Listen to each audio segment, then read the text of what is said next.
Very good morning dear students. Uday Singh Nehra learning classes में एक बार फिर आपका बहुत बहुत स्वागत। आज एक और इम्पोर्टेंट टॉपिक हम पढ़ने जा रहे हैं। आज का टॉपिक है कॉम्पटन इफेक्ट या कॉम्पटन प्रभाव। प्रिय विद्यार्थियों, इससे पहले हमने आइंस्टीन का प्रकाश विद्युत प्रभाव पढ़ा था। यदि आप किसी कारणवश वो वीडियो नहीं देख पाए हैं तो चैनल की प्लेलिस्ट में आपको प्रकाश विद्युत प्रभाव के नाम से प्लेलिस्ट मिलेगी। उसके अंदर उसके तीनों पार्ट एक के बाद एक आप देख सकते हैं। बढ़ते हैं आगे। नॉलेज की एक और सीढ़ी चढ़ते हैं। नॉलेज की एक और सीढ़ी चढ़ते हैं। पहले हमने आइंस्टीन पढ़ा, आज कॉम्पटन पढ़ते हैं। प्रिय विद्यार्थियों, इतिहास में कुछ ऐसी घटनाएं होती हैं जो इतिहास को बदल के रख देती हैं। ये कॉम्पटन इफेक्ट ऐसी ही एक युगांतरकारी घटना थी। 19वीं शताब्दी पूरी तरह से तरंग सिद्धांत के नाम रही। क्लासिकल फिजिक्स में वेव थ्योरी, प्रकाश को तरंग माना जाता रहा। लेकिन 19वीं शताब्दी के अंत में आते आते तरंग सिद्धांत के सामने कुछ चुनौतियां खड़ी हुई। उसमें सबसे पहली जो चुनौती थी वो थी कृष्णिका विकिरण, ब्लैक बॉडी रेडिएशन। 1895 के आसपास ब्लैक बॉडी रेडिएशन का अध्ययन किया गया। जो एक्सपेरिमेंटल फैक्ट प्राप्त हुए उनको समझाने में तरंग सिद्धांत असफल साबित हुआ। इस समस्या से, इस चुनौती से पार पाने के लिए सन 1900 में, नई सदी की शुरुआत में, जर्मन वैज्ञानिक मैक्स प्लांक ने एक नई अवधारणा को जन्म दिया। मैक्स प्लांक ने कहा कि प्रकाश जब द्रव्य से अन्योन्य क्रिया करता है, जब प्रकाश अवशोषित होता है या उत्सर्जित होता है, तो वह ऊर्जा पैकेट या ऊर्जा बंडल के रूप में उत्सर्जित होता है या अवशोषित होता है। इन ऊर्जा पैकेट या ऊर्जा बंडल को प्लांक ने फोटोन या क्वांटा कहा और यहां से फोटोन अवधारणा का जन्म हुआ, फोटोन सिद्धांत का जन्म हुआ। और यह माना गया कि प्रकाश तरंग ही नहीं है बल्कि एक पार्टिकल के रूप में भी बिहेवियर करता है जब ये मैटर से इंटरेक्शन करता है, अन्योन्य क्रिया करता है।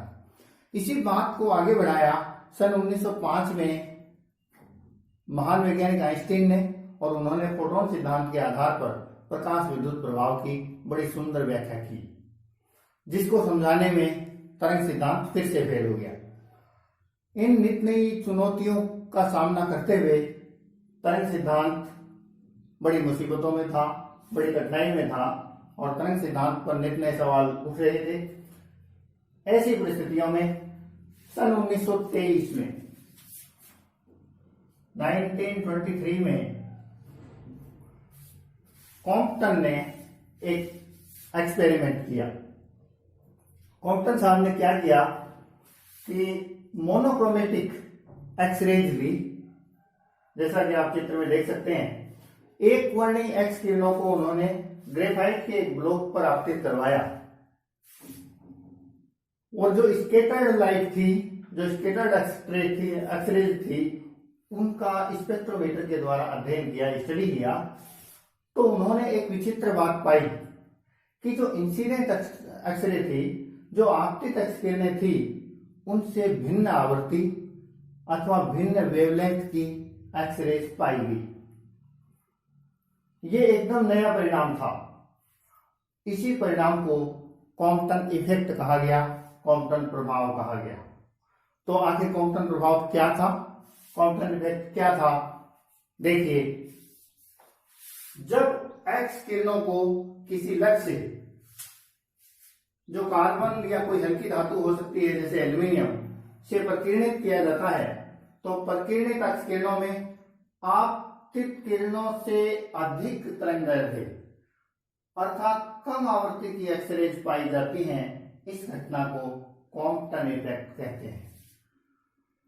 तो प्रिय विद्यार्थियों, कॉम्पटन प्रभाव क्या था कि जब भी किसी टारगेट पर मोनोक्रोमेटिक एक्सरे डाली जाती हैं, यानी एक ही आवृत्ति की एक्सरे डाली जाती हैं, तो जो स्कैटर एक्सरे होती हैं, जो प्रकीर्णित एक्सरे होती हैं, उनमें आपतित एक्सकिरणों की आवृत्ति से कम आवृत्ति वाली या अधिक वेवलेंथ वाली एक्सरेज पाई जाती हैं। इसी प्रभाव को कॉम्पटन प्रभाव कहा गया। तो ये एक नए प्रभाव की खोज हुई सन 1923 में। जैसे ही कॉम्पटन प्रभाव की खोज हुई तो इसको समझाने के लिए प्रयास किए गए। तरंग सिद्धांत जो नित नई चुनौतियों का सामना कर रहा था, उसके समर्थक वैज्ञानिकों ने हिम्मत नहीं हारी और वो एक बार फिर वापस सीना तान के खड़े हो गए कि हम कॉम्पटन इफेक्ट की व्याख्या करते हैं। लेकिन बड़े अफसोस की बात कि कॉम्पटन इफेक्ट की व्याख्या करने में तरंग सिद्धांत का एक बार फिर वही हाल हुआ जो हर क्रिकेट वर्ल्ड कप में साउथ अफ्रीका का होता है, अर्थात तरंग सिद्धांत एक बार फिर फेल हुआ। आइए समझते हैं किस तरह से तरंग सिद्धांत ने कॉम्पटन इफेक्ट की व्याख्या करने की कोशिश की और किस तरह उसको असफलता मिली। कॉम्पटन प्रभाव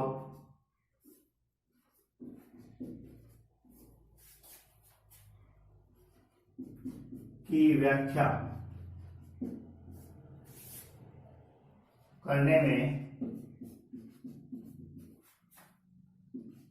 तरंग सिद्धांत की असफलता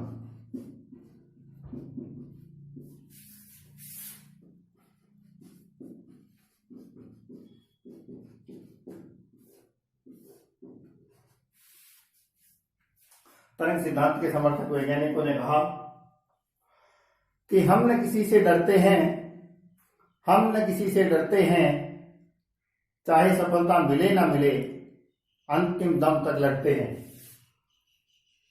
बड़े रोचक अंदाज में तरंग सिद्धांत ने कॉम्पटन इफेक्ट की व्याख्या करने की कोशिश की। तरंग सिद्धांत के समर्थक वैज्ञानिकों ने यह बताया कि एक्सरेज जब मेटल सरफेस पे आपतित होती हैं, इस तरह से एक्सरेज जब मेटल सरफेस पे आपतित होती हैं, तो मेटल सरफेस के अंदर जो इलेक्ट्रॉन होता है, जैसे ही तरंगांतर सरफेस पे आपतित होता है, मेटल सरफेस के अंदर पाए जाने वाले इलेक्ट्रॉन को ऊर्जा मिलती है और इससे इलेक्ट्रॉन डांस करने लगता है।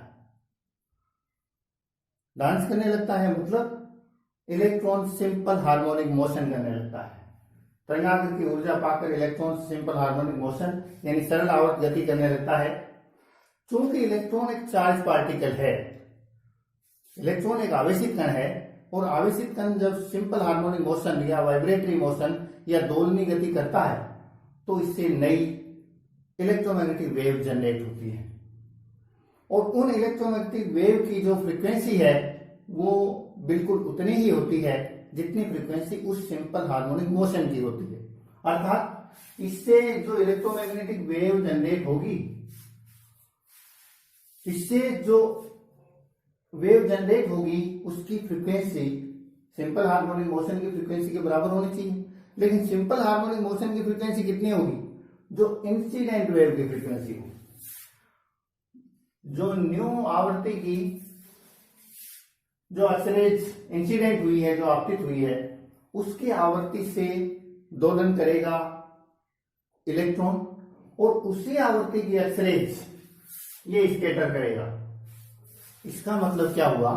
इसका मतलब ये हुआ कि जो प्रकीर्णित एक्सकिरणें हैं उनकी आवृत्ति आपतित एक्सकिरणों की आवृत्ति के बिल्कुल इक्वल होनी चाहिए। लेकिन कॉम्पटन प्रयोग में यह देखा गया कि जो प्रकीर्णित एक्सकिरणें हैं उनकी आवृत्ति आपतित एक्सकिरणों की आवृत्ति से भिन्न पाई गई, कम पाई गई और वेवलेंथ बढ़ा हुआ पाया गया। इसकी व्याख्या करने में तरंग सिद्धांत फिर फेल हो गया। तो कॉम्पटन प्रभाव की व्याख्या करने में तरंग सिद्धांत एक बार फिर फेल हो गया। संक्षेप में इस बात को दोबारा समझिए। तरंग सिद्धांत ने यह कहा कि जब कोई भी एक्सरे किसी मेटल सरफेस पे आपतित होती है तो एक तरंग के रूप में होती है, और तरंगाग्र जब सरफेस के ऊपर गिरता है तो मेटल सरफेस के अंदर पाया जाने वाला इलेक्ट्रॉन सरल आवर्त गति करने लगता है। चूंकि इलेक्ट्रॉन एक चार्ज पार्टिकल है और आवेश की सरल आवर्त गति के कारण एक नई वेव जनरेट होती है, उस वेव की आवृत्ति भी बिल्कुल उतनी ही होगी जितनी उस सरल आवर्त गति की आवृत्ति है। और सरल आवर्त गति यानी सिंपल हार्मोनिक मोशन की फ्रीक्वेंसी कितनी होगी, जो इंसिडेंट वेव की है। इसका मतलब ये हुआ कि जब भी एक्सरे किसी मेटल सरफेस पे आपतित हो तो स्कैटर्ड जो एक्सरे है उसकी फ्रीक्वेंसी बिल्कुल सेम होनी चाहिए जो इंसिडेंट फ्रीक्वेंसी की, इंसिडेंट एक्सरे की फ्रीक्वेंसी थी। लेकिन कॉम्पटन प्रयोग में इससे भिन्न रिजल्ट प्राप्त हुआ। जो अक्सरे प्राप्त होते हैं उनमें कुछ अक्सरे ऐसी भी पाई जाती हैं जिनका वेवलेंथ बढ़ा हुआ पाया जाता है और फ्रीक्वेंसी है वो कम पाई जाती है। इस प्रकार तरंग सिद्धांत इसकी व्याख्या करने में फेल हो गया। तरंग सिद्धांत के लिए ये तीसरी बड़ी असफलता थी, बड़ी कठिन परिस्थिति थी। तरंग सिद्धांत के समर्थक वैज्ञानिक बड़े निराश हो गए। वो कॉम्पटन सर के पास पहुंचे और बड़े निराश मायूस भाव में कहा कि हे मिस्टर कॉम्पटन, हमें माफ कर दो। हे मिस्टर कॉम्पटन, हमें माफ कर दो, हमें कुछ नहीं समझ में आया, अब इसकी व्याख्या आप कर दो। कॉम्पटन सर को बड़ा गुस्सा आया। एक तो थ्योरी, नई थ्योरी जनरेट की, नया रिजल्ट, और उसकी व्याख्या भी नहीं हो पाई। मिस्टर कॉम्पटन को गुस्सा आया और गुस्से में उन्होंने कहा, दूर हटो ये दुनिया वालों, तुमको कुछ नहीं आता है। दूर हटो ये दुनिया वालों, तुमको कुछ नहीं आता है। कॉम्पटन की दी हुई थ्योरी कॉम्पटन ही समझाता है। और इस प्रकार कॉम्पटन प्रभाव में जो नया रिजल्ट देखने को मिला था उसकी व्याख्या मिस्टर कॉम्पटन ने बड़े रोचक अंदाज में, बड़े सरल अंदाज में इस प्रकार से की। देखिए, बने रहिए मेरे साथ, बड़ा मजा आएगा आपको, फिजिक्स बड़ी रोचक लगेगी। माय डियर स्टूडेंट्स, जब तरंग सिद्धांत कॉम्पटन प्रभाव की व्याख्या करने में असफल रहा तो कॉम्पटन ने फोटोन सिद्धांत को काम में लेते हुए, क्वांटम सिद्धांत को काम में लेते हुए कॉम्पटन प्रभाव की व्याख्या की। उन्होंने कहा कि जब एक्सरेज ग्रेफाइट क्रिस्टल पे या मेटल क्रिस्टल पे आपतित होती है तो वह एक पार्टिकल की भांति व्यवहार करती है, एक फोटोन की भांति यानी एक कण की भांति व्यवहार करती है। और उन्होंने बताया कि जैसे ही ये पार्टिकल, यहां देखिए, जैसे ही फोटोन आता है और वो मेटल क्रिस्टल के अंदर लूजली बाउंड इलेक्ट्रॉन को हिट करता है, वो इलेक्ट्रॉन से टक्कर करता है, तो फोटोन एक दिशा में प्रकेंद्रित हो जाता है और इलेक्ट्रॉन जो रेस्ट में था वो दूसरी दिशा में रिकॉइल हो जाता है। दोनों पार्टिकल बेहद छोटे हैं तो इनकी टक्कर इलास्टिक टक्कर होती है और इसमें फोटोन अपनी ऊर्जा का एक हिस्सा इलेक्ट्रॉन को दे देता है। इसीलिए रेस्ट में बैठा इलेक्ट्रॉन v वेग से दूसरी दिशा में रिकॉइल हो जाता है। इस घटना में फोटोन की एनर्जी कम हो जाती है क्योंकि उसकी एनर्जी का कुछ पार्ट इलेक्ट्रॉन ले जाता है। ऊर्जा कम होने से फोटोन की आवृत्ति कम हो जाती है क्योंकि फोटोन सिद्धांत, क्वांटम सिद्धांत के अनुसार फोटोन की ऊर्जा E बराबर h न्यू होती है और जब E कम हो जाती है तो न्यू भी कम हो जाता है, यानी आवृत्ति कम हो जाती है। आवृत्ति कम होने से वेवलेंथ बढ़ जाती है क्योंकि nu equal to c by lambda. जब न्यू कम होता है तो लेमडा यानी वेवलेंथ बढ़ जाती है। इस प्रकार हमें जो प्रकीर्णित अक्सरें होती हैं उनमें से कुछ अक्सरें ऐसी मिलती हैं जिनका वेवलेंथ इंसिडेंट अक्सरे के वेवलेंथ से बढ़ा हुआ पाया जाता है। बड़ी सुंदर, बड़ी इजी, बड़े सरल शब्दों में उन्होंने व्याख्या कर दी। एक बार संक्षेप में दोबारा समझाता हूं। सर कॉम्पटन ने यह कहा कि जब हम अक्सरे को किसी मेटल सरफेस पे डालते हैं तो जैसे ही वो मेटल सरफेस से टकराता है तो उसका व्यवहार एक कण की भांति होता है, एक पार्टिकल की भांति होता है। ये पार्टिकल मेटल सरफेस के अंदर लूजली बाउंड जो इलेक्ट्रॉन है, जो शिथिलबद्ध इलेक्ट्रॉन है, उससे बिल्कुल उसी भांति टक्कर करता है जैसे कंचे आपस में टकराते हैं। बचपन में आपने कंचे खूब खेले होंगे। जब कंचे आपस में जैसे टकराते हैं, उनके टक्कर से एक कंचा एक दिशा में चला जाता है, दूसरा कंचा दूसरी दिशा में चला जाता है। एक स्थिर, एक विराम अवस्था में एक कंचा है और दूसरा कंचा उसको टक्कर मारे तो दोनों भिन्न भिन्न दिशाओं में चले जाते हैं। बिल्कुल इसी तरह से आपके फोटोन बेचारे स्थिर इलेक्ट्रॉन को टक्कर मारता है, जिससे इलेक्ट्रॉन एक दिशा में रिकॉइल हो जाता है और उसका वेग, पहले वो रेस्ट में था, उसको वेग भी मिल जाता है, काइनेटिक एनर्जी मिल जाती है। फोटोन इस टक्कर के बाद एक दिशा में स्कैटर हो जाता है। लेकिन इस पूरी प्रक्रिया के दौरान ऊर्जा संरक्षण के सिद्धांत के अनुसार फोटोन की ऊर्जा कम हो जाती है, उसकी ऊर्जा का ह्रास हो जाता है, उसकी ऊर्जा का कुछ पार्ट इलेक्ट्रॉन ले जाता है।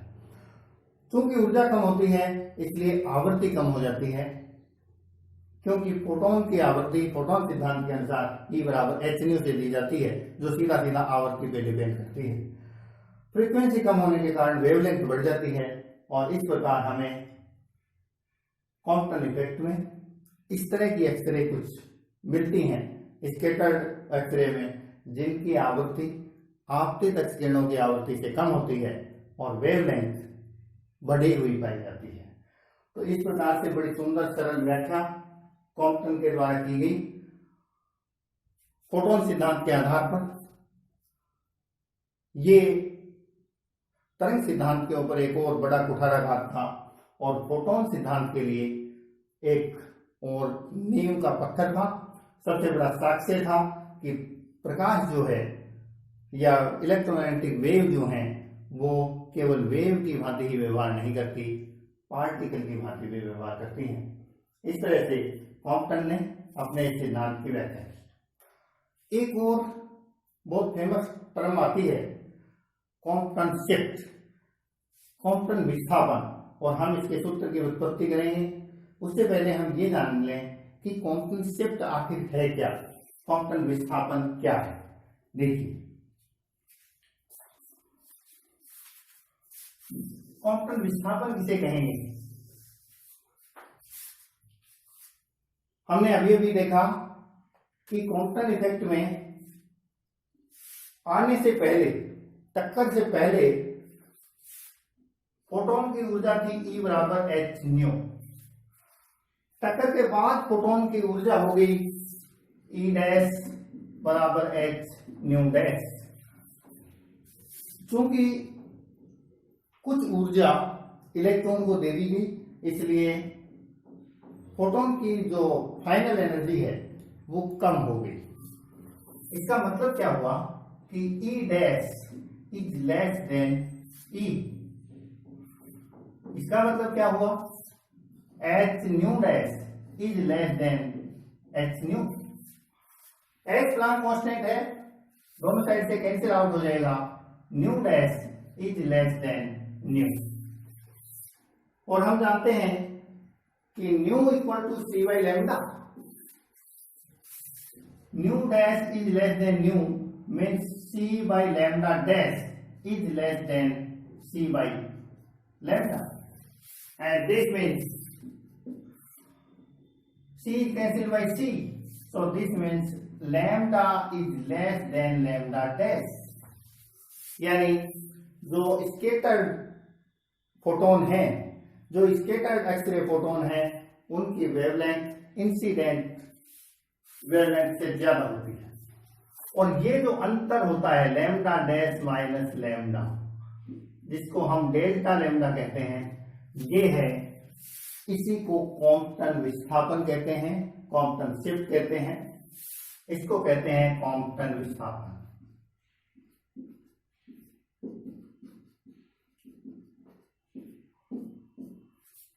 यानी जब अक्ष किरणें एक मेटल सरफेस पे आपतित होती हैं और स्कैटर हो जाती हैं, तो स्कैटर जो अक्षरें हैं उनकी वेवलेंथ बढ़ जाती है, उनका तरंगदैर्ध्य बढ़ जाता है, और प्रकीर्णित अक्षरें के तरंगदैर्ध्य और आपतित अक्षरे के तरंगदैर्ध्य दोनों के मध्य जो अंतर पाया जाता है लैम्डा डैश माइनस लैम्डा, इसको कॉम्पटन विस्थापन कहते हैं। अब हम कॉम्पटन विस्थापन के सूत्र की व्युत्पत्ति करेंगे, इसे प्रूव करेंगे। बने रहिए मेरे साथ, बेहद रोचक और रोमांचक होने वाला है। प्रिय विद्यार्थियों, अब तक हमने देखा कॉम्पटन प्रभाव की डेफिनेशन, तरंग सिद्धांत की कॉम्पटन सिद्धांत को समझाने में असफलता, और उसके बाद हमने देखा फोटोन सिद्धांत के आधार पर कॉम्पटन सिद्धांत की व्याख्या, कॉम्पटन प्रभाव की व्याख्या, कॉम्पटन इफेक्ट की व्याख्या। अब हम कॉम्पटन विस्थापन के सूत्र की उत्पत्ति करेंगे। सूत्र को समझने से पहले एक बार कॉम्पटन प्रभाव की जो डेफिनेशन है केवल 2 लाइन की, उसको फिर से अपने दिमाग में रख लें। कॉम्पटन प्रभाव में, कॉम्पटन एक्सपेरिमेंट में कॉम्पटन साहब ने ये देखा कि जब भी एक समान आवृत्ति की यानी एक वर्णीय एक्स किरणें किसी लक्ष्य टारगेट पर आपतित होती हैं, तो प्रकीर्णित एक्स किरणों में उस समान आवृत्ति की एक्स किरणें तो पाई ही जाती हैं, लेकिन उसके साथ साथ उससे भिन्न आवृत्ति की, उससे कम आवृत्ति और उससे अधिक वेवलेंथ की एक्स किरणें पाई जाती हैं। इसी को कॉम्पटन शिफ्ट कहा गया।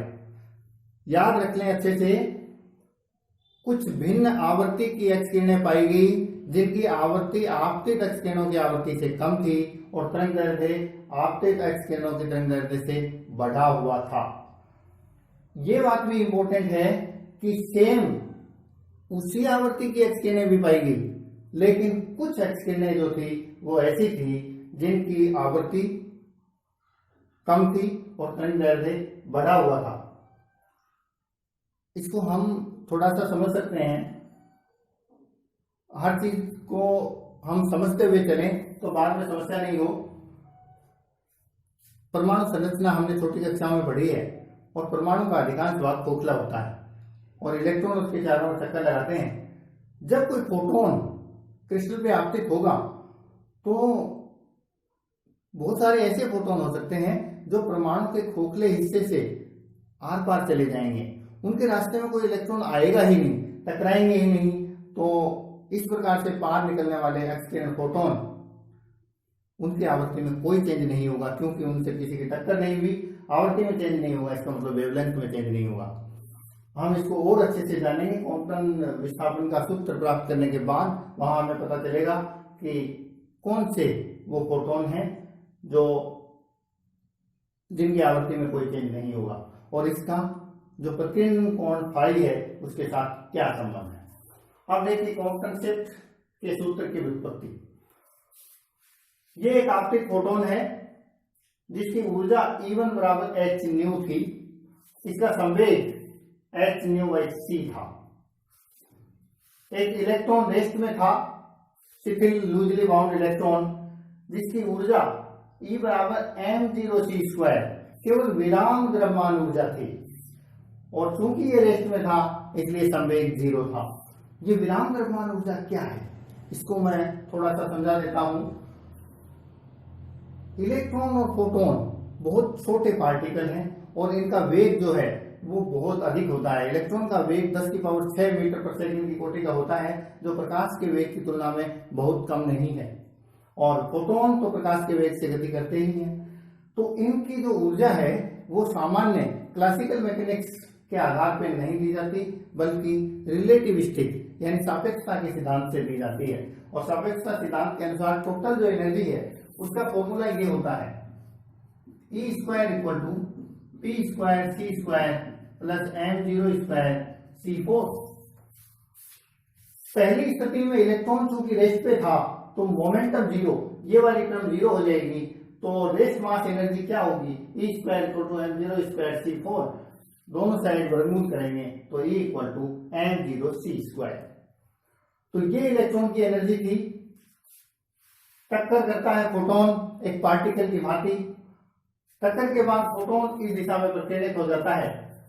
ये लाइन ऑफ इंसिडेंस है, ये वो रेखा है जिसके ऊपर फोटोन आपतित हुआ। इसके साथ फोटोन फाई कोण बनाते हुए प्रकीर्णित हो जाता है और इलेक्ट्रॉन दूसरी दिशा में रिकॉइल हो जाता है, प्रतिचित हो जाता है और इस लाइन के साथ थीटा कोण बनाता है। तो कोण फाई फोटोन का प्रकीर्णन कोण है और कोण थीटा इलेक्ट्रॉन का प्रतिचित कोण है या रिकॉइल एंगल है। इस तरह से दोनों अलग अलग दिशाओं में रिकॉइल हो जाते हैं। अब हमें क्वांटम विस्थापन के सूत्र की व्युत्पत्ति करनी है, जो हमें ये बताएगा कि डेल्टा लैम्डा यानी लैम्डा डैश माइनस लैम्डा यानी वेवलेंथ में चेंज कितना हुआ, उसका सूत्र हम प्राप्त करेंगे। कॉम्पटन साहब ने ये बताया कि दोनों पार्टिकल बेहद छोटे होते हैं और इनकी जो टक्कर है वो प्रत्यास्थ इलास्टिक टक्कर होती है और इलास्टिक टक्कर में कंजर्वेशन ऑफ एनर्जी और कंजर्वेशन ऑफ मोमेंटम दोनों लगते हैं। तो हम इस सूत्र की व्युत्पत्ति करने से पहले ये जान लें कि टक्कर से पूर्व और टक्कर के बाद इनकी ऊर्जा और संवेग क्या क्या है। इसके बाद एनर्जी कंजर्वेशन और मोमेंटम कंजर्वेशन को अप्लाई करके हम कॉम्पटन शिफ्ट का सूत्र प्राप्त करेंगे। तो देखिए, फोटोन की ऊर्जा टक्कर से पहले कितनी थी, E1 equal to H new,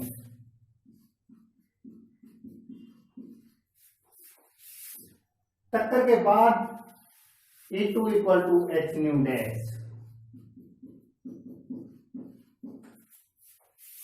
electron की ऊर्जा टक्कर से पहले कितनी थी, केवल रेस्ट मास एनर्जी E बराबर m0 c स्क्वायर।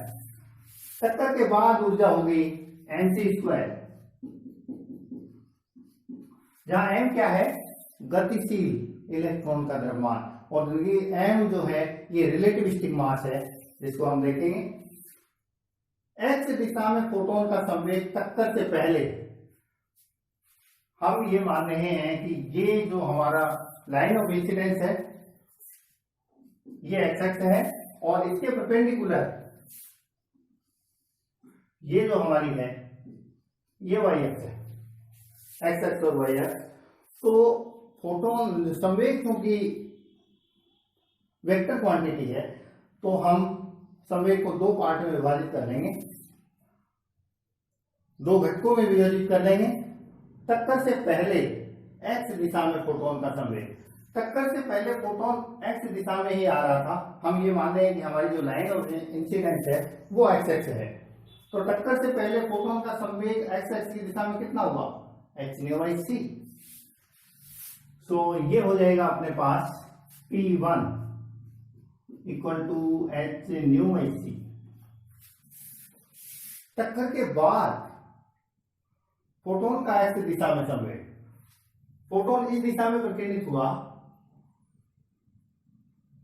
ये एंगल फाई है एक्स एक्स के साथ। इसका एक्स दिशा में घटक क्या होगा, इसका एक्स दिशा में घटक हुआ h nu dash by C cos phi, h nu dash by c और कोस फाई।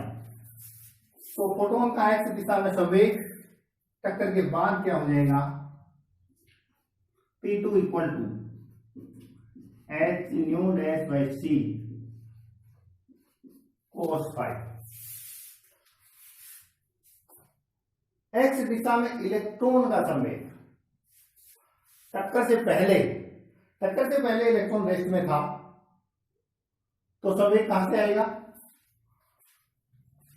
जब वेलोसिटी जीरो थी तो मोमेंटम भी जीरो, यानी टक्कर से पूर्व इलेक्ट्रॉन का संवेग अपने पास होगा P इक्वल टू जीरो, और टक्कर के बाद समय क्या होगा, एक्स दिशा में एम भी है इस दिशा में नीचे की ओर, इसका एक्स एक्स की दिशा में घटक क्या होगा, एक्स एक्स की दिशा में इसका घटक हो जाएगा M V cos theta,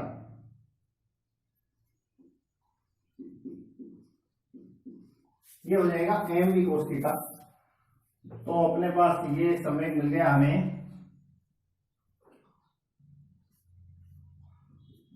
M V cos theta.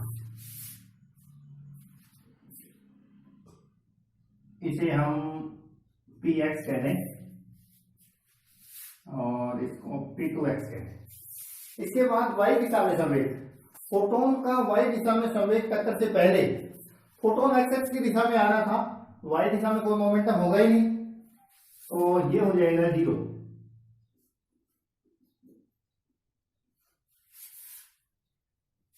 इसको हम P1x कह दें और इसको हम P1y कह दें, तो ये 0 होगा।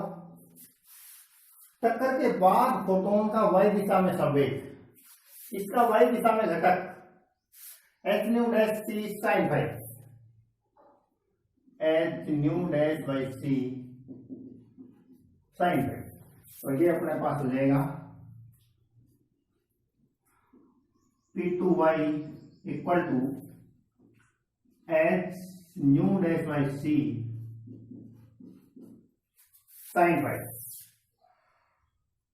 y दिशा में इलेक्ट्रॉन का संवेग टक्कर से पहले इलेक्ट्रॉन के पास संवेग था ही नहीं किसी भी प्रकार का, तो px भी 0 और py भी 0। लेकिन टक्कर के बाद mv, इस संवेग का घटक नीचे की ओर होगा और ये कितना होगा mv sin थीटा। अब y x की दिशा में इसका घटक लें तो ये तो y डैश x की दिशा में है, तो ये हो जाएगा माइनस mv sin थीटा। तो अपने पास p y हो जाएगा माइनस mv sin थीटा।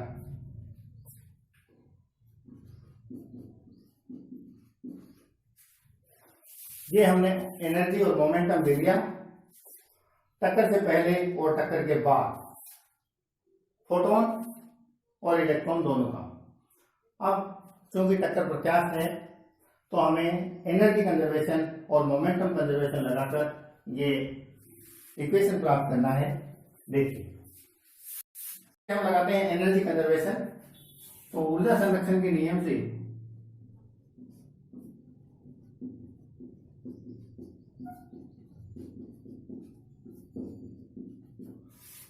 टक्कर से पहले की ऊर्जा बराबर टक्कर के बाद की ऊर्जा। टक्कर से पहले की ऊर्जा कितनी थी, h nu plus m0 c square, h nu plus m0 c square equal to टक्कर के बाद की ऊर्जा। टक्कर के बाद की ऊर्जा h nu dash plus mc square,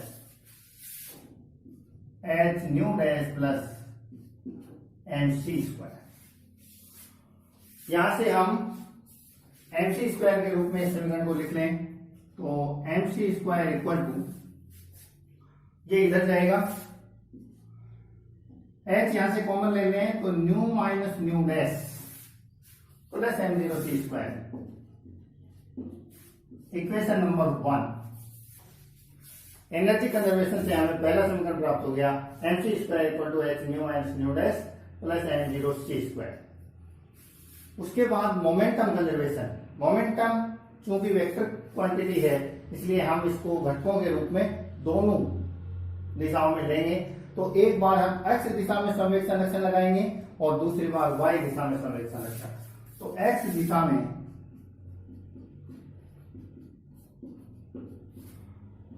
संवेग संरक्षण के नियम से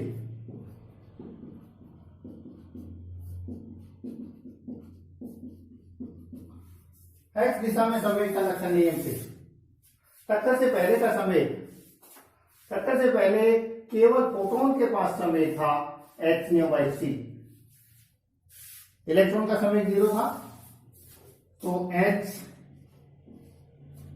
new by c equal to टक्कर के बाद x दिशा में संवेग H nu dash by C cos phi photon का संवेग और M V cos theta electron का संवेग। तो अपने पास क्या हो गया total, H nu dash by C cos phi plus M V cos theta electron का संवेग। ये इसको रीअरेंज करेंगे। अभी थोड़ी स्पेस की कमी के कारण पहले दूसरा y दिशा में और संवेग संरक्षण ले लेते हैं हम। y दिशा में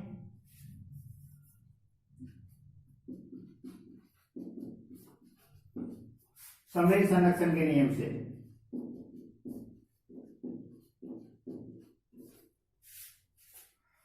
y दिशा में टक्कर से पहले संवेग 0 था, न फोटोन के पास कोई संवेग था y दिशा में और न इलेक्ट्रॉन के पास। टक्कर के बाद फोटोन का संवेग H nu dash by c sine phi और इलेक्ट्रॉन का संवेग minus M v sine theta. So टक्कर से पहले 0, टक्कर के बाद h nu dash by c sine phi minus M v sine theta. तो ये सारी चीजें हमने काम में ले ली हैं। अब हम इनसे इक्वेशन प्राप्त करते हैं।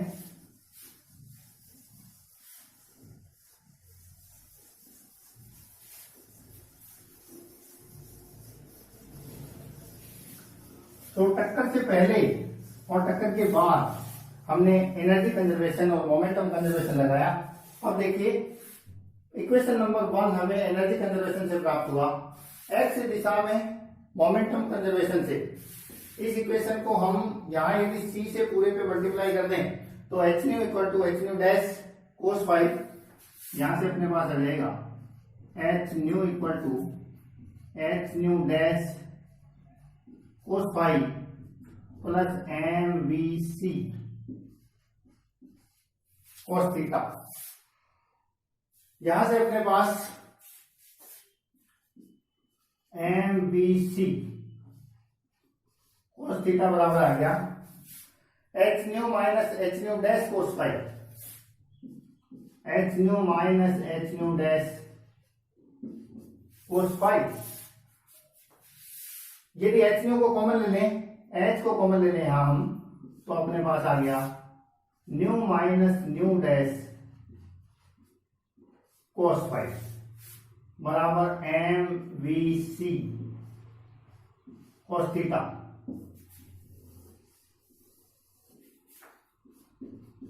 इक्वेशन नंबर 2, y दिशा में मोमेंटम कंजर्वेशन से c को मल्टीप्लाई कर दें दोनों साइड तो अपने पास आ जाएगा 0 equal to H nu dash sine phi minus M we C sine theta, और यहां से M we C sine theta equal two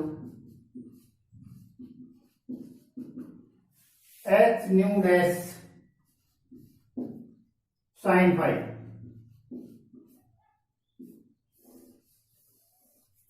equation number 3, ये 3 इक्वेशन हमारे पास प्राप्त हो गए एनर्जी कंजर्वेशन और मोमेंटम कंजर्वेशन से। अब हम इन तीनों के द्वारा इनका उपयोग करके कॉम्पटन शिफ्ट का सूत्र प्राप्त करेंगे। तो डियर स्टूडेंट्स, ये 3 फॉर्मूले हमें प्राप्त हो गए। इक्वेशन नंबर 1 एनर्जी कंजर्वेशन से, equation number 2 momentum conservation along X axis, equation number 3 momentum conservation along Y axis. अब देखिए इक्वेशन 2 और 3 cos theta and sine theta. हमें पता है कि cos square theta plus sine square theta equal to 1। तो हम इक्वेशन 2 और 3 को स्क्वायर करके ऐड कर दें तो हमारे पास इसका स्क्वायर आ जाएगा। तो समीकरण 2 व 3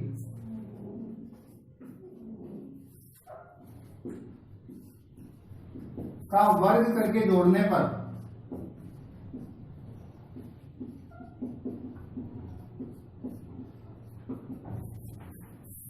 M square c square cos square theta plus m square c square sine square theta, तो अपने पास आ गया m square b square c square equal to, इधर पहले इसका होल स्क्वायर तो H square,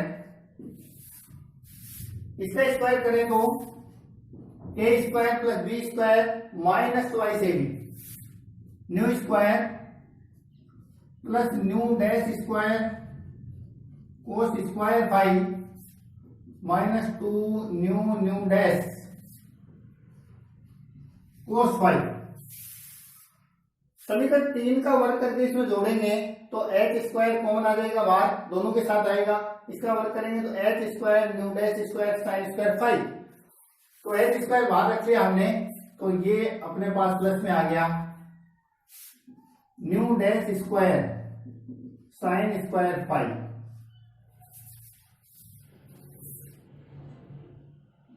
new dash square cos square five, nu dash square sine square five, दोनों में न्यू डैश स्क्वायर कॉमन आ जाएगा और cos square five plus sine square five 1 हो जाएगा, तो अपने पास आ गया m square b square c square equal to h square कोष्टक में nu square plus nu dash square minus two nu dash cos five, equation number 4। तो समीकरण 2 और 3 को स्क्वायर करके हमने ऐड कर दिया, अपने पास ये चीज आ गई। प्रिय विद्यार्थियों, हमने इक्वेशन 2 का स्क्वायर किया, इक्वेशन 3 का स्क्वायर किया, लेकिन इक्वेशन 1 का स्क्वायर नहीं किया, तो इसको क्यों नाराज करें, हम इक्वेशन 1 का भी स्क्वायर कर देते हैं। इक्वेशन 1 का स्क्वायर करेंगे तो यहां अपने पास आया M square C 4 equal to, इस साइड में a प्लस बी का whole square, A square plus B square plus twice A B, तो एच स्क्वायर, इसका स्क्वायर लिखते हैं अंदर nu square plus nu dash square minus two nu dash plus M zero square C 4 plus 2 into this and this, so 2h M zero C square और कोष्टक nu minus nu dash, equation number 5। अब हम equation 5 में से equation 4 को घटा दें तो समीकरण 5 में से 4 को घटाने पर, समीकरण 5 में से 4 को घटाएं तो क्या आएगा अपने पास, m square b square c square m square C 4 minus this, तो यहां से हम कॉमन ले लें एम स्क्वायर सी स्क्वायर,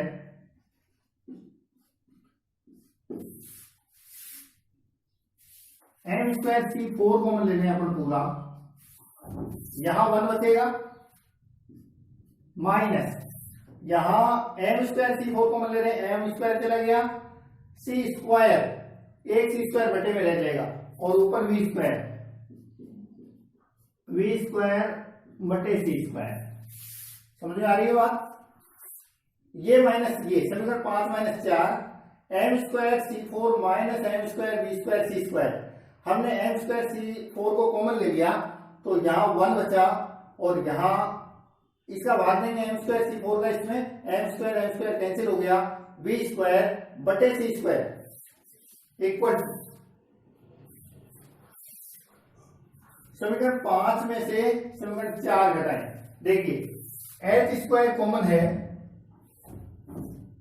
इस टर्म में से इस टर्म को घटाएं, एच स्क्वायर दोनों में कॉमन है, पहले ये पॉजिटिव वाली term new square plus nu dash square minus two nu dash, अब मैं माइनस में इनको लिख लेता हूं, minus new square minus nu dash square minus minus plus two nu dash कोस 5 ये एच स्क्वायर वाली टर्म आ गई दोनों की, फिर ये प्लस वाली टर्म समीकरण 5 माइनस 4, इसमें से इसको घटा दिया, दोनों में एच स्क्वायर कॉमन था, ये टर्म सेम बच जाएंगी, m0 square c4 plus twice h m0 c square nu minus nu dash. ध्यान से देखिए, समीकरण 5 में से समीकरण 4 को घटाया है, ये टर्म पूरी माइनस ये टर्म एच स्क्वायर दोनों में कॉमन था, new square plus nu dash square minus new nu dash minus ये वाली टर्म, तो ये माइनस का, ये माइनस का और ये प्लस का। New square cancel by new square, new dash square cancel by new dash square, क्या बचा माइनस का 2 न्यू न्यू डैश प्लस का 2 new nu dash cos five. यदि मैं माइनस और कॉमन ले लूं तो मेरे पास रहा M square c4 1 minus V square by C square equal to minus, और क्या कॉमन आ जाएगा 2 भी दोनों में कॉमन आ जाएगा, न्यू न्यू डैश भी कॉमन आ जाएगा, तो अपने पास बचा 2 H square nu nu dash, minus common लेने से ये 1 हो गया, और माइनस कोस फाइव। यहां तक की बात समझ में आई। एच स्क्वायर बाहर पहले से था, ये और ये टर्म दोनों में 2 न्यू न्यू डैश कॉमन था, बाहर आ गया 2 new nu dash, minus common लेने से ये प्लस का हो गया 1 और ये माइनस का हो गया माइनस कोस फाइव। ये माइनस किसी पर्पज से हमने लिया है बाहर, अभी आप देखेंगे बड़ा काम आएगा। ये टर्म सेम बच गई, plus m0 square c4 plus twice h m0 c square nu minus nu dash. Equation number 6 ये हमारे पास आ गया इक्वेशन नंबर 6। अब आगे देखिए,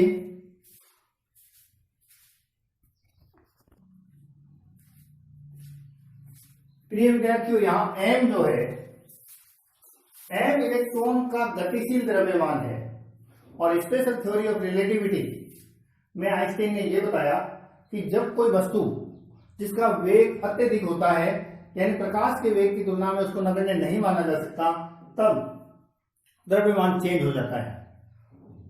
तो विराम द्रव्यमान और गतिशील द्रव्यमान में क्या संबंध दिया आइंस्टीन ने? सापेक्षता सिद्धांत के अनुसार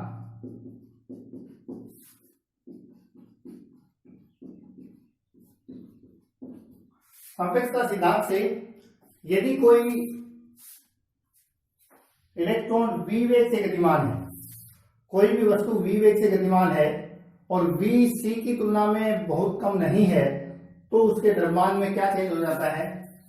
m equal to m0 rest mass, जब वेग 0 था, बटे 1 minus V square by C square, यानी v वेग से गतिशील पिंड का द्रव्यमान इस तरह से बदल जाता है। यहां आप देख सकते हैं जैसे जैसे v बढ़ेगा m का मान बढ़ता जाएगा, और यदि v c के आसपास पहुंच जाए तो m का मान अत्यधिक बढ़ जाता है। तो चूंकि इलेक्ट्रॉन का वेग जो है वो काफी अधिक होता है, 10 की पावर 6 मीटर पर सेकेंड की कोटि का होता है, तो इसको हम नगण्य नहीं मान सकते c की तुलना में, तो हम इस सापेक्षता सिद्धांत को यहाँ यूज करेंगे। दोनों साइड स्क्वायर करें तो m square equal to m0 square upon 1 minus V square by C square. Multiply करने, क्रॉस मल्टीप्लाई, तो अपने पास क्या मिलेगा? यहां से m स्क्वायर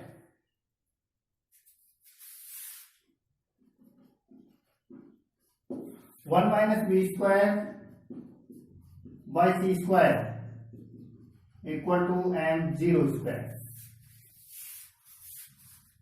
यहाँ क्रॉस मल्टीप्लाई कर दिया हमने, तो m square into 1 minus m square into 1 minus b square by c square equal to m0 square. ये जो वैल्यू है ये इक्वेशन नंबर 6 में रखते हैं। तो समीकरण 6 से हमें क्या मिलेगा, m square into 1 minus b square by c square, ये किसके बराबर हो जाएगा, m0 square. m0 is the next mass of electron. So ये अपने पास बन गया m square into this m0 square. So समीकरण 6 से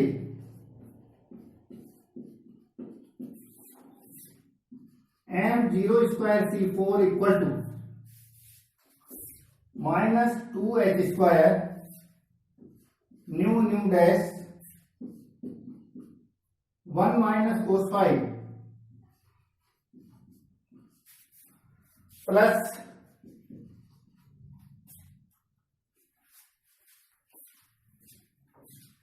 m0 c square 3 metre cube. समीकरण 6 में हमने m का जो रिलेटिविस्टिक फॉर्मूला है उससे m स्क्वायर का मान जैसे ही समीकरण 6 में हमने पुट किया, m square into 1 minus B square by C square equal to this. अब देखिए यहां हमारे पास m0 square c4 m0 square c4 ये दोनों टर्म कर दी, तो अपने पास क्या आया, इसको हम इस साइड में ले जाएं तो 2 इधर आने पे माइनस है वो प्लस में बदल जाएगा, h square nu nu dash 1 minus cos 5 equal to twice h m0 c square nu minus nu dash. अब देखिए 2 इज कैंसिल बाई 2, h की एक पावर कैंसिल हो जाएगी, तो अपने पास यहां से आया न्यू माइनस न्यू डैश के बटे में हम ये ले जाएं, this implies new minus nu dash upon nu nu dash. इस राशि को हम इसके अपॉन में ले जाएं बराबर, ये इधर आ जाएगी तो ये इसके नीचे आएगा, तो अपने पास क्या बचा, एक h यहां पर m0 c स्क्वायर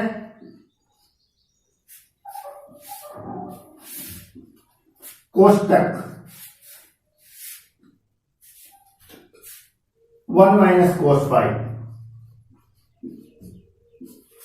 इसको ध्यान से समझिए, न्यू माइनस न्यू डैश ये राशि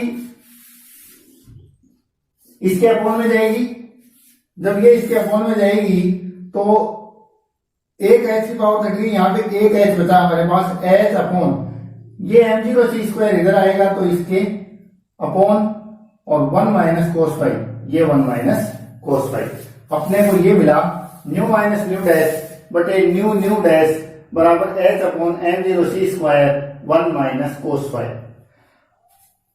और सरल करते हैं इसको,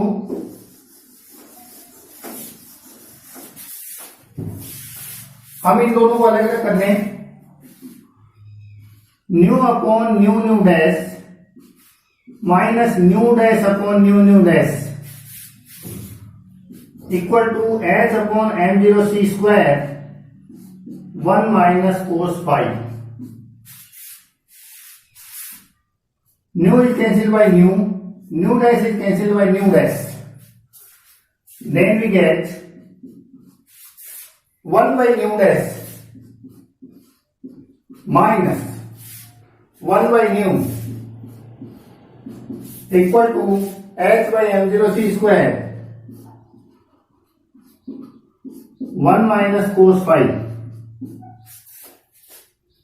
ये इक्वेशन अपने काम आएगा आगे, equation number 7। We know that nu equal to c by lambda, so ये वैल्यू हम यहां रखें, न्यू और लैम्डा में संबंध हम जानते हैं, हम न्यू का मान सी बाई लैम्डा के रूप में रखें। So new dash scattered photon की फ्रीक्वेंसी है, न्यू इंसिडेंट फोटोन की फ्रीक्वेंसी है। New dash equal to C by lambda dash minus C by lambda equal to H upon m0 c square 1 minus cos five.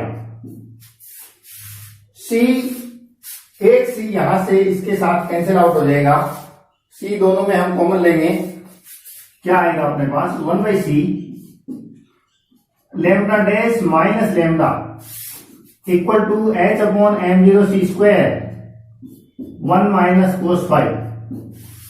So this c will be cancelled out and we get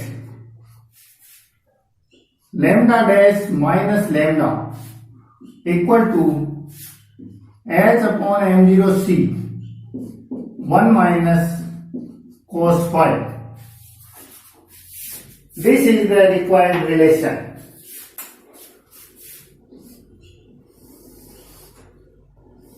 This is the required relation. We can say delta lambda equal to lambda dash minus lambda equal to h by m0 c 1 minus cos phi.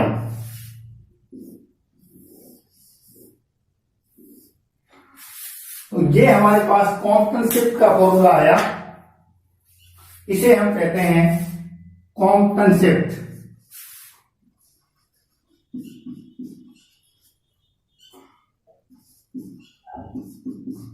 Compton shift या Compton विस्थापन।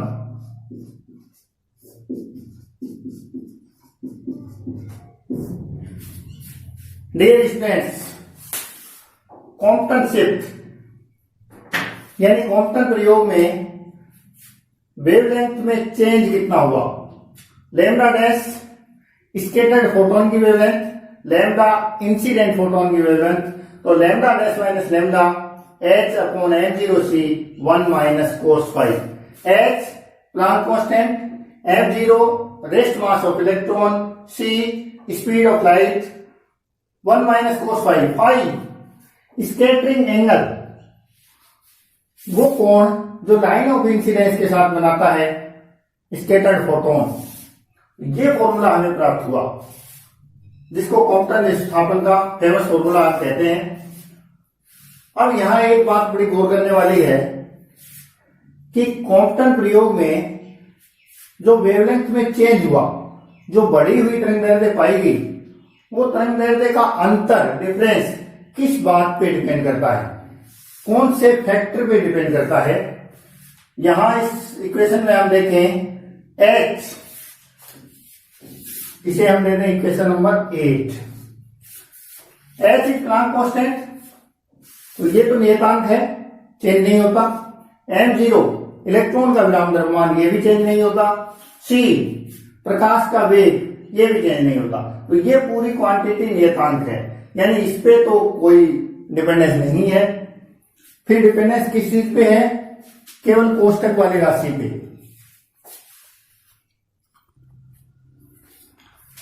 Dear students, so change in wavelength depend करता है केवल 1 minus cos five पर। Five का मान कैसे परिवर्तित होता है, कोस फाइव का मान किस तरह से परिवर्तित होता है। कोस जीरो का मान कितना होता है, cos zero is 1, cos 90 degree is 0 और कोस 180 डिग्री -2। यहां चित्र में देखिए, यदि फाई बराबर 0 है, इसका मतलब टक्कर ही नहीं हुई, तो फोटोन सीधा निकल जाएगा। उस स्थिति में कोस फाई का मान 1 होगा, 1 minus 1 is 0, so lambda dash minus lambda equal to 0। इस स्थिति में डेल्टा लैम्डा बराबर 0 implies lambda dash equal to lambda. यानी यदि टक्कर होती ही नहीं है, हमने शुरू में बात की थी उस समय कि परमाणु का अधिकांश भाग खोखला होता है, और यदि फोटोन ऐसी जगह से निकल जाए जहां इलेक्ट्रॉन से उसकी मुलाकात ही ना हो, तो वेवलेंथ में कोई चेंज नहीं होगा। इसीलिए कॉम्पटन स्कैटरिंग एक्सपेरिमेंट में कॉम्पटन को 2 प्रकार की एक्स किरणें प्राप्त हुई थी। ऐसी एक्स किरणें जिनके वेवलेंथ में कोई चेंज नहीं हुआ, यानी वो स्कैटर ही नहीं हुई, सीधे निकल गई। अब यदि फाई का मान जैसे जैसे बढ़ेगा, जैसे जैसे फाई का मान बढ़ेगा 90 डिग्री तक, तो मान कोस फाई का कम होता जाएगा। 1 माइनस कोस फाई, जैसे जैसे कोस फाई का मान कम होगा वैसे वैसे डेल्टा लैम्डा का मान बढ़ेगा। यानी जैसे जैसे स्कैटरिंग एंगल बढ़ेगा वैसे वैसे वेवलेंथ में चेंज बढ़ेगा, यानी स्कैटरिंग वेवलेंथ जो है वो बढ़ेगी, अधिक तरंगदैर्ध्य की एक्स किरणें प्राप्त होंगी और एनर्जी उतनी ही कम होती चली जाएगी। यदि एंगल 90 डिग्री है, यदि ये वाली सिचुएशन है, एंगल यदि 90 डिग्री है, तो हमें डेल्टा लैम्डा बराबर क्या प्राप्त होगा, h/m0c। तीसरी बात, मैक्सिमम मान कब प्राप्त होगा, जब कोस फाई का मान मिनिमम हो। मिनिमम मान कितना होता है, -1। ऐसी स्थिति में डेल्टा लैम्डा कितना हो जाएगा, twice into h/m0c। Cos phi का मान -1, 1 minus -1, 1 + 1 2, so twice into h/m0c। ये अधिकतम मान होता है डेल्टा लैम्डा का, मैक्सिमम। यानी वेवलेंथ में अधिकतम चेंज कब होगा, अधिकतम तरंगदैर्ध्य की एक्स किरणें कब प्राप्त होंगी, यानी न्यूनतम एनर्जी की, जब ये फोटोन टक्कर करके वापस अपने रास्ते चला जाए, फाई का मान जो है वो मैक्सिमम पाई के बराबर हो जाए 180 डिग्री, तब डेल्टा लैम्डा का मान मैक्सिमम होगा। ये कॉम्पटन विस्थापन, कॉम्पटन ने बताया कि जो डेल्टा लैम्डा का मान है, यानी वेवलेंथ में जो चेंज है वो केवल स्कैटरिंग एंगल पे डिपेंड करता है और किसी चीज पे डिपेंड नहीं करता। h/m0c सारे कांस्टेंट हैं, तो जिस तरह की टक्कर होगी, जिस एंगल पे टक्कर होगी, टक्कर होने के बाद फोटोन जिस एंगल पे प्रकीर्णित होगा उसके ऊपर डिपेंड करेगा डेल्टा लैम्डा। अब हम ये h/m0c की बात करते हैं, ये क्या चीज है। डायमेंशन देखें दोनों ओर, लेफ्ट हैंड साइड में lambda dash minus lambda, difference of wavelength, dimension किसकी होगी, वेवलेंथ की होगी। इधर हम देखें 1 माइनस कोस फाई, ये डायमेंशन लेस क्वांटिटी है, तो क्वांटिटी अनुपात जिन्हें कोई बेमा नहीं होती। सो h/m0c की डायमेंशन लैम्डा की डायमेंशन होनी चाहिए, यानी ये वेवलेंथ है, तो h/m0c को कॉम्पटन साहब के सम्मान में लैम्डा c कॉम्पटन वेवलेंथ कहते हैं, कॉम्पटन तरंगदैर्ध्य।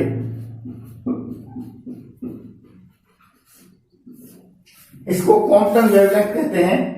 और यदि इलेक्ट्रॉन प्रकीर्णन प्रयोग में इसको मापा जाए, इलेक्ट्रॉन की कॉम्पटन वेवलेंथ, इलेक्ट्रॉन की Compton wavelength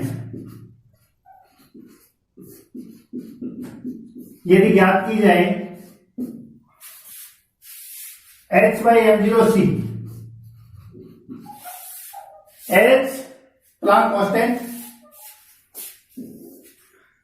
lambda c h/m0c। h का मान 6.62 into 10⁻⁻34, m0 rest mass of electron 9.1 into 10⁻31, c speed of light 3 into 10⁸। यदि ये सारी राशियां रख के और इसको कैलकुलेट किया जाए तो लैम्डा c प्राप्त होता है 0.0242 एंगस्ट्रम। एंगस्ट्रम यानी 10⁻⁻10 मीटर, तो इतना मान प्राप्त होता है। प्रिय विद्यार्थियों, ये दोनों चीजें एग्जाम के लिए और कंपटीशन के लिए बेहद इंपॉर्टेंट है। कंपटीशन में इसको सीधा पूछ लिया जाता है कि कॉम्पटन वेवलेंथ का सूत्र बताइए, H/m0c। कॉम्पटन वेवलेंथ का इलेक्ट्रॉन के लिए मान पूछ लिया जाता है सीधा ही 0.0242 एंगस्ट्रॉम। ये दोनों चीजें आप ध्यान रखेंगे। ये है कॉम्पटन वेवलेंथ लैम्डा सी। अब हम एक चीज और देखें कि maximum Compton wavelength, maximum Compton shift कितना होगा। मैक्सिमम कॉम्पटन शिफ्ट का मान यहां हमने देखा था कि डबल। मैक्सिमम कॉम्पटन शिफ्ट यदि हम याद करें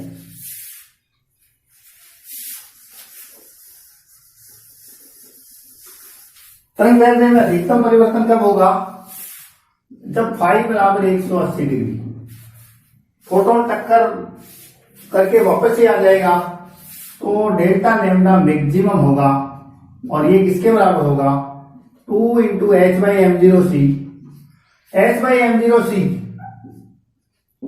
लैम्डा सी, सो 2 लैम्डा सी, यानी कॉम्पटन वेवलेंथ का डबल, और ये बराबर होगा 0.0484 angstrom. Delta lambda maximum 0.0484 angstrom. तो अधिकतम तरंग दैर्ध्य परिवर्तन इतना हो सकता है, कॉम्पटन शिफ्ट का मैक्सिमम वैल्यू इतना हो सकता है। ये भी कंपटीशन के लिए बहुत इंपॉर्टेंट है, कई बार सीधा ही इसको पूछ लिया जाता है। प्रिय विद्यार्थियों, आज हमने कॉम्पटन प्रभाव की डेफिनेशन देखी, कॉम्पटन प्रभाव की व्याख्या तरंग सिद्धांत में करने की कोशिश की, उसमें वो असफल साबित हुए। उसके बाद कॉम्पटन ने फोटोन सिद्धांत के आधार पर इसकी व्याख्या की। उसके बाद हमने कॉम्पटन शिफ्ट सूत्र की व्युत्पत्ति देखी और हमने ये माना कि जो टक्कर होती है इलेक्ट्रॉन और फोटोन की, वो एक इलास्टिक टक्कर होती है। हमने एनर्जी कंजर्वेशन लगाया, मोमेंटम कंजर्वेशन लगाया। मोमेंटम वेक्टर क्वांटिटी होने के कारण हमने इसके एक्स एक्स और वाई एक्स के साथ घटक लिए। 3 समीकरण हमें ये प्राप्त हुए। इन तीनों को हमने रीअरेंज करके व्यवस्थित करते हुए, काम में लेते हुए और आइंस्टीन का सापेक्षता सिद्धांत लगाते हुए कॉम्पटन शिफ्ट का फॉर्मूला प्राप्त किया। कॉम्पटन सिद्धांत ने यह सिद्ध कर दिया कि प्रकाश न केवल तरंग है बल्कि कण भी है। प्रकाश की पार्टिकल नेचर भी होती है, फोटोन नेचर भी होती है। इस प्रकार ये जो सिद्धांत है, ये तरंग सिद्धांत के मार्ग में एक और बड़ा रोड़ा बनके साबित हुआ। एक और बड़ी असफलता तरंग सिद्धांत के नाम हुई और फोटोन सिद्धांत के पक्ष में इसने एक ठोस सबूत, साक्ष्य प्रस्तुत किया और फोटोन सिद्धांत को और मजबूत किया। लगातार देखते रहिए, वीडियो को शुरू से लेकर अंत तक पूरा देखिए। यदि आपको ये अच्छे से समझ में आया, चैनल को सब्सक्राइब करिए, लाइक करिए और शेयर करिए अपने दोस्तों के साथ। इसमें एक पार्ट में अभी और डालूंगा जिसमें हम देखेंगे कि इलेक्ट्रॉन जो प्रक्षिप्त होता है उसकी दिशा क्या होती है, इलेक्ट्रॉन के एंगल थीटा को कैसे कैलकुलेट करें, इलेक्ट्रॉन को जो काइनेटिक एनर्जी मिलती है उसको कैसे ज्ञात किया जाता है और इसके ऊपर न्यूमेरिकल हम कैसे कर सकते हैं। प्रिय विद्यार्थियों, फिजिक्स में न्यूमेरिकल मौलिक चीज है। न्यूमेरिकल जब तक आप नहीं करोगे तब तक थ्योरी पूरी तरह से समझ में नहीं आएगी। फिजिक्स को अच्छे से समझने के लिए न्यूमेरिकल बहुत जरूरी है। तो मैं अगले पार्ट में इन चीजों पर प्रकाश डालते हुए न्यूमेरिकल भी करवाऊंगा। बने रहिए, चैनल को देखते रहिए, आपको फिजिक्स का बहुत ही इंपॉर्टेंट नॉलेज यहां मिलेगा। Thanks for watching. Thank you.